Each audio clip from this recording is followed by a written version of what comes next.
Hi சொந்தங்களே, வாங்க நம்ம தோசை செய்யலாம். சரிங்களா? தோசை செஞ்சுட்டு சாப்பிட்லாம்.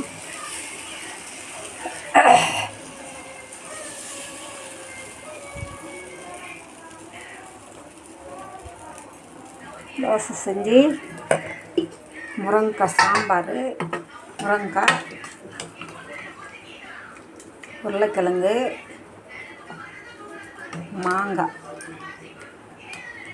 மாங்காய் போட்டு சாம்பார்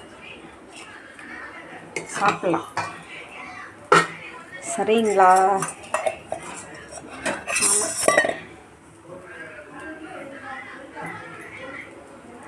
பிடிச்சிருந்தா லைக் பண்ணுங்கள், ஷேர் பண்ணுங்கள்.